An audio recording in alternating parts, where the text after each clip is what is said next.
सैयद साहब चुनाव प्रचार में लगे, किसी का आश्वासन मिला जनता के द्वारा, किन वादों के साथ मैदान में उतरे हैं आप? आपने सारी बात मेरी सुन भी ली जी मैं सबसे पहले किसान का बेटा हूँ जी और किसान मजदूर एक ही इबादत 36 बिरादरी किसान है और किसानों के साथ जो पीड़ा है मैं उस पीड़ा से मैं खुद भी दुखी हूँ। मैं उस पीड़ा को दूर करने के लिए मैं किसानों के बीच में आया हूँ और अगर मुझे मौका किसानों ने दिया और मुझे मेरी मदद करी तो मुझे लग रहा है कि किसान भाई मेरे साथ हैं, मुझे बहुत हौसला मिल रहा है। तो इन किसानों के साथ जो तकलीफ है ना, इन किसानों की तकलीफ नहीं छोड़ूंगा, वो तकलीफ मेरी होगी जो किसानों की तकलीफ। अब की बार आपके गढ़ में सतपाल ब्रह्मचारी, मोहनलाल बड़ोली, दो और आपके प्रतिद्वंदी है, किससे आपकी जीत मानते हैं आप? मैं किसी से नहीं मानता, जो जनता का प्यार है ना तो जिताना जनता ने है। अगर अपनी ताकत होती तो मैं बता देता भाई मेरे से उसमें ताकत ज्यादा है उसमें कम है। ये जनता का प्यार है, जनता की ताकत है। जनता जिसका साथ देगी वो ताकतवर है और जनता जी के साथ नहीं है वो ताकतहीन है। भाजपा कहना कि अब की बार 400 पार, क्या होना है आपका? अब मैं क्या कहूँ, पता तो आप सबको है। जी और 400 पार पीछे हरियाणा में कितने पार का नारा लगाया था? जी 75 पार। कितने पाए? एक जब दुकान पर चले जाते हैं ना, कई दुकानदारों की एक आदत सी होती है, वो जो एक 10 रुपए की चीज हो ना उसके 25 रुपए भाव बोल दिया, अरे भाई टूट टाट के 10-12 में ले जाएगा। ठीक है, तो यह भाजपा सरकार तो 25 रुपये वो रेट बोल रहे हैं जो 10 रुपये की चीज नहीं है। भाजपा को भी पता है कि तुम्हारा हर जगह विरोध हो रहा है, तो पता नहीं क्यों किस उस पर किस आंकड़े पर कह रही है कि क्या कोई समर्थन उनके पास नहीं, कोई प्यार उनके पास नहीं, जनता उनको चाहती नहीं और फिर भी वो 400 पार की कह रहे हैं, तो उनके क्या बताऊं मैं। भाजपा के साथ जेजेपी के भी प्रत्याशियों का बहिष्कार हो रहा है, क्या कहना है? जी बिल्कुल हो रहा है, मैं देख रहा हूँ टीवी पे लोग रोक रहे हैं, गाड़ियां तक रोक रहे हैं और कहते हैं भाई इसको हम गांव में नहीं घुसने देंगे। बिल्कुल उसके साथ जो है ना बहिष्कार जनता कर रही है। जुराना के जो विधायक है अमरजीत ढांडा है, उनका कहना है कि जो चौधरी देवलाल की जो विरासत है असली पार्टी जेजेपी है, इन्हें लो नहीं। आपका क्या कहना है? चौधरी देवीलाल की विरासत को कहने वाले ढांडा साहब कौन होते हैं? वो तो उनके बेटे बताएंगे, उनके पोते बताएंगे। कुछ दिनों के बाद राहुल गांधी भी प्रचार के लिए सोनीपत में आ रहे हैं, तो आपकी पार्टी से कौन बड़ा ब्रांड एम्बेसडर होगा जो प्रचार प्रसार के लिए आए? मेरी पार्टी का जो ब्रांड है ना वो मेरे किसान भाई सारी जनता मेरी ब्रांड है। और वो क्यों बुला रहे हैं, क्यों उसको आना पड़ गया, क्यों राहुल गांधी जी को आना पड़ गया, क्यों प्रधानमंत्री जी को आना पड़ गया, क्यों अपने नड्डा जी को आना पड़ गया, ऐसी क्या मुसीबत आई कि नड्डा जी को यहाँ आना पड़ा? ये जनता है, ये ना नड्डा जी की मानने ना प्रधानमंत्री की मानने, ये उसकी मानने की जो इनके साथ जी ने साथ दिया है। और साथ केवल चौधरी अभय सिंह चौटाला ने किसानों का साथ दिया है। जब 13 महीने किसान बॉर्डर के ऊपर रोक कर रखे, 3 मौसम चले गए, गर्मी सर्दी बरसात, और उन मौसम में कितना कष्ट किसान ने सहा, तो उनका साथ देने वाला 90 विधायक में से केवल एक चौधरी अभय सिंह चौटाला थे।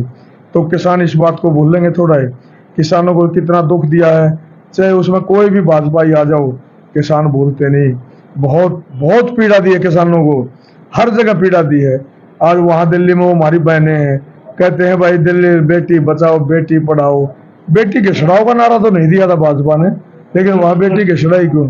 और वो बेटियां जो हमारे भारत की आन बान शान, और जो तिरंगा, वो तिरंगा ऐसे नहीं पहनता। मैं भारतीय कुश्ती टीम का लगभग 13-14 साल कोच रहा हूँ। वो 4 घंटे मशक्कत करके, 4 घंटे प्रैक्टिस करके, बहुत हार्ड वर्क करके, लगभग 2-3 किलो पसीना एक टाइम में बहा के जब ओलंपिक से और एशियाड से मेडल आता है, आसानी से मेडल नहीं आता। और उन बहनों के साथ भी वो अन्याय किया गया जो आम आदमी के साथ भी नहीं होता होगा। ये क्या अब ये वोट भी चाहते हैं, कौन देगा वोट, ये बताइए। आपने कुश्ती में बड़े बड़े दंगल जीते हैं, क्या चुनाव का दंगल जीतेंगे? कुश्ती में अलग चीज थी और चुनाव एक अलग चीज है, उसका आकलन जो है ना इसके साथ नहीं किया जा सकता।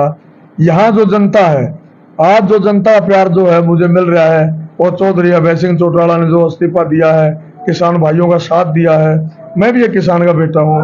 और किसान और मजदूर 36 बिरादरी एक हैं, वो अपने भाई जिसने उनका साथ दिया है, ये उसका साथ पक्का देंगे, 100% देंगे।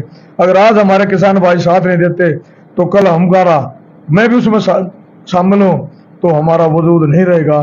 तो किसान भाई अपने आप को नीचे नहीं गिराएंगे, वो उसका एहसान जरूर चुकाएंगे और हर संभव चौधरी अभय सिंह चौटाला का किसान साथ देंगे और उसके हाथ मजबूत करेंगे। जितने भी एमपी सोनीपत लोकसभा से बन के गए हैं, उन्होंने मुड़कर जीतने के बाद जींद की जनता को अपना चेहरा नहीं दिखाया है। क्या अनूप दहिया कल को जीत जाने के बाद जींद में मिलेंगे, जींद की जनता के बीच रहेंगे? 100% मैं जनता के बीच में रहूंगा। मैं तो जब भी आया हूं ना, मैं जनता से बहुत नजदीक रहा हूं, मैं जनता के कभी दूर नहीं गया। और मैं ग्रामीण अंचल में पैदा हुआ हूं, ग्रामीण में ही पला पोसा हूं और सरकारी स्कूलों में मैंने पढ़ाई भी की है। आज भी मुझे पूरे गांव का, देहात का, समाज का 9 हलकों में, जिला जींद में भी, जिला सोनीपत में भी पूरा प्यार मिल रहा है। ये उन्हीं का कारण है कि मैं जनता के बीच में रहता हूँ और जनता के बीच में आऊंगा। जीत के बाद जींद की जनता के लिए कौन सा काम करेंगे आप? उसके लिए 3-4 काम मेरे मन में है। सबसे पहले तो जो किसान दुखी हैं, मैं अपने किसान भाइयों के साथ हो गए और इनका दुख पूछ गए। जैसे भाई MSP का मामला है, कुछ और भी कई मामले हैं, उसको मैं दूर करने का पूरा हर संभव प्रयास करूंगा। दूसरा, हमारे बच्चे कुछ नशे से जुड़े हुए हैं। मैं चाहता हूं जो नशा है, वो कहते ना चोर को क्या मारा, चोर की माँ को मार दो। ये नशा चलता कहाँ से, उस ठिकाने को नष्ट करने का काम करूंगा। तीसरी बात, जो हमारे अस्पताल हैं, स्कूलों का क्या हाल कर दिया। स्कूलों में तो बोली बोल दी सरकार ने। अरे भाई, जो गरीब के बच्चे हैं कहाँ पढ़ेंगे। स्कूलों की बोली बोल दी, उनकी रजिस्ट्री तक कराने के लिए तैयार हो रही है सरकार। हम ये करेंगे भाई, जो सरकारी स्कूल हैं उनमें इतनी अच्छी पढ़ाई हो कि प्राइवेट स्कूलों के बराबर में हमारे सरकारी स्कूल के बच्चे टेस्ट देने में सक्षम हो सके। खेल को अच्छी तरह से जानता हूँ और खिलाड़ी खेल का भला नहीं करेगा, किसान का भला नहीं करेगा। मैं किसान भी हूँ, खिलाड़ी भी हूँ और खिलाड़ियाँ और किसान का हमदर्द भी बनकर रहूँगा। ये मेरी एक अपनी भी खूबी है और सब भाई मेरे जानते हैं मैं इनका किसानों का दुख दूर करने के लिए। और जैसे हमारे खिलाड़ी भाई हैं, उनकी सरकार ने जूनियर, सब जूनियर के जो स्कॉलरशिप होया करते, वो स्कॉलरशिप खत्म कर दिए। अगर हमारे को मौका मिला तो स्कॉलरशिप दोबारा से लागू करेंगे, बच्चों को स्कॉलरशिप देकर उनकी एकेडमी बनवा के उनको इतना तैयार करेंगे। आज तो हमारे ओलंपिक में 2-4 हम मेडल की ताक बैठते हैं, तो हम ये गिना करेंगे हमारे ओलंपिक में 10 मेडल आगे, 15 आगे। हम ओलंपिक में मेडलों की कतार लगाने के फिराक में हैं। खबर का मतलब ब्रेकिंग न्यूज नहीं, हर बहस का मतलब हंगामा नहीं। हरियाणा की हर पल की खबरों के लिए देखते रहिए हरियाणा बुलेटिन न्यूज।